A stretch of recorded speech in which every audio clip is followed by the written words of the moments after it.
Será que o Moto Edge 60 Pro tem câmeras boas? Lembrando que isso daqui vai ser um resumo, tô filmando diretamente com ele, mas vou te contar tudo o que aconteceu na análise completa de câmeras desse carinha aí. Se você quiser o vídeo mais detalhado, mais de 20 minutos, você pode conferir aí na descrição, no card relacionado também, que eu até recomendo, né? Aqui vamos resumir o que ele é bom e o que ele não é. E bom, começando que ele tem algumas limitações, né? Esse daqui é a câmera frontal dele, filmando em 4K 30. Ele não consegue 4K 60, tá? Nenhuma das lentes, nem na principal, nem na ultra-wide, nem na telefoto, né? Ele tem 3 lentes traseiras, né? Uma principal, uma ultra-wide, uma telefoto e uma frontal, né? E essa ultra-wide, ela é híbrida e ela consegue fazer macro também, né? Mas se você quiser em 60, vai ter que filmar em Full HD, 1080p, né? O que seria mais indicado para cenários com boa luminosidade, né? Porque 60 fps de noite fica muito ruim. Mas, tirando essas limitações dele, ele tem algumas outras coisinhas também, né? Como se você comparar Samsung, né? Sei lá, o S25 ou mesmo os intermediários A56 que concorrem com ele. Ele não vai ter alguns modos, como por exemplo, ele não vai ter, sei lá, gravações em log, não vai ter um modo diretor, né? Não vai ter aquele HDR mais avançado, apesar de ter HDR 10 Plus, né? Então vai ficar faltando algumas coisinhas. O modo noturno também não funciona na frontal, é limitado. E esse tipo de coisa, né? Não vou comentar tudo aqui, senão o vídeo se estenderia demais. E a ideia é fazer um resumo.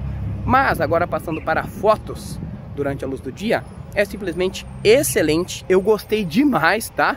É um dos melhores Motorolas que eu já testei. Perdendo talvez para o Razr 60 Ultra aí, né?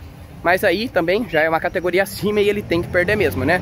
Mas no geral, a gente vê um intermediário premium com características de ponta, né? Câmeras semelhante a um top de linha. No geral ele perde para o S25 Ultra, eu fiz comparativo completo, mas ele perde quanto? Já que ele está custando cerca de R$ 2.500, né? Enquanto o S25 Ultra está custando 6.000. Então, 2 vezes menos para entregar um pouco só da qualidade abaixo, já está muito satisfatório, né? Então, nessa parte aí, esse Motorola aqui tá de parabéns. Em vídeos, geralmente esse era o calcanhar de Aquiles da Motorola. E acabou, tá? Até a linha Edge 40, essas coisas aí, tinha, tipo, ficava aquele vídeo meio gelatinoso, ó, quando você mexia assim, ficava meio estranho, ficava com muitos ruídos, a imagem não ficava legal, sendo sincero aí. No Edge 50 já melhorou muito e agora no Edge 60 Pro, cara, tá chegando perto da perfeição. Perfeição é forçar um pouco a barra, mas tá chegando muito perto sim. Calma que dói, né, ficar segurando o celular assim. Continuando aqui, então, em vídeos ele surpreende demais, coisa que no passado ele perdia feio para qualquer concorrente intermediário. O Motorola não, agora está muito bom. O que a Motorola precisa melhorar agora seria na linha Moto G. Linha Moto G 56 tal, perde feio para esse daqui, né? Ah, é categoria abaixo sim, mas sei lá, Samsung mesmo nos celulares mais fracos já consegue entregar um resultado melhor que a maioria, que a concorrência, né? Xiaomi também precisa melhorar muito nessa parte, né? Mas estamos aqui para falar de Motorola e não das outras, né? Mas é interessante a gente comparar de vez em quando, né? E daí agora, quando cai a luz, né? Em baixa luz, low light, aí já começa a desejar um pouquinho, né? Já não consegue fotos muito boas, mas já era de se esperar. Ele tem um modo noturno, mas ele é meio capado, né? Que ele funciona nas lentes traseiras, mas ele não funciona na lente frontal, apesar que a lente frontal dá para você utilizar o flash de tela aí pra te guiar, né? O modo noturno ainda fica artificial demais, tá? Uma crítica minha, não gostei nesse modelo, eu acho que sim. Seria realmente um ponto negativo que teria que melhorar nas próximas gerações aí, né? É uma parte assim que é bem chata mesmo. Microfone bem ok, né? Não é os melhores, um dos melhores do mercado, claro que não, mas tá bem ok, né? Não parece aquela caverna, uma latinha, igual apareceu os outros microfones, né? E estabilização também me surpreendeu demais, tá? Que tem estabilização óptica, OIS é apenas a principal e a telefoto de 3x. As outras, ó, como essa frontal aqui, ela tem EIS, que é por software, né? Estabilização digital. Mas funciona bem, tanto aqui quanto na câmera ultra-wide, que já é uma câmera mais estável por natureza, né? Porque eu tô andando em voltas aqui igual um idiota. Mas eu gostei muito da coloração dessa câmera também, ó. Como que fica bonito, né? Não fica com ruídos e tal.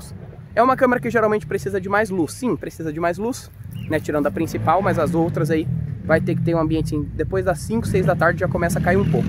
E uma característica excelente da Motorola, quando eu falei excelente, excelente mesmo, são as sombras.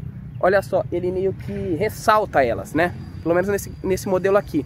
Se comparar lá com o S25 Ultra, apesar de ser um top de linha, ele não ressalta tanto as sombras assim. Dá pra ver que elas não ficam tão evidentes. É que aqui não tem nada pra eu comparar, né? Então vocês só estão vendo a filmagem do Moto Edge 60 Pro, mas essas sombras aqui que eu estou vendo, elas não estão tão evidentes assim, não estão tão escuras e também tão salteadas, né? Não é tão assim, então o Motorola ele tem essa característica. Você curte ou não? Quero que você comente. Eu achei uma característica bem legal. E ele tem um HDR10 Plus, só que tipo, não é muito recomendável, né? A Samsung tinha desde lá do Galaxy S10 Plus, só que hoje ela usa um HDR mais avançado, né? Aquele HDR de 10 bits. Aí já é diferente, né? Então a Motorola usa essa tecnologia antiga que não é, já gravei um vídeo aí, não é muito compatível com os editores de celulares atuais, né? Muitos celulares têm, sim, mas sei lá, você passa pro Sony Vegas, que é o editor que eu uso, não tem uma compatibilidade legal mesmo se você renderizar nessa qualidade aí, né? E o que mais que a gente pode falar? Ele tem alguns outros modos que talvez você não vai usar tanto, umas bobeirinhas como cabine de fotos, que você consegue fazer 4 fotos assim, semelhante àquelas cabines de casamento, sabe?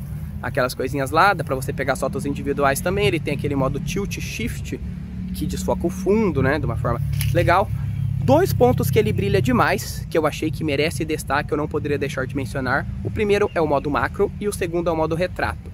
Sim, ele tem a câmera ultra-wide híbrida para fazer macro. E cara, faz tempo que eu não via uma câmera macro boa assim. Geralmente eu nem utilizava muito essa câmera dedicada, porque eu sempre dava tipo um zoom na câmera principal e conseguia fazer um resultado melhor. Era câmeras tipo de 2 megapixels, 5 megapixels, muito ruins. Agora a Motorola, desde acho que o Moto G84 tinha isso, né? Consegue contornar muito bem essa falha.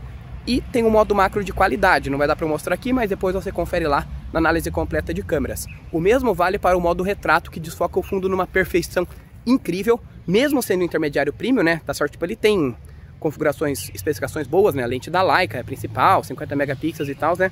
Mas eu não esperava uma qualidade tão boa assim do modo retrato. Faltou um modo retrato em vídeo, né? Aquele que Samsung tem desde as antigas, que desfoca o fundo quando você faz um vídeo. Eu gosto muito de utilizar ele, né? Celulares que tem eu uso, apesar de ser bem ruim, dá pra você brincar.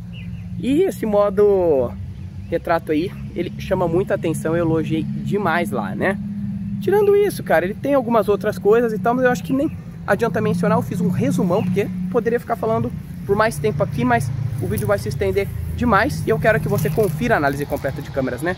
Se você não conferir, aí você vai perder algumas coisas lá que eu não falei aqui, né? Mas no geral, é uma câmera boa, 100% ok, pelo preço que está custando de R$ 2.500, tá? Baixou bastante o valor desse celular, então se eu fosse você, eu não perderia tempo. Você pode comprar aí no link na descrição. Quero que você comente o que achou, beleza? Deixa like, até a próxima, valeu e fui! Pausei aqui.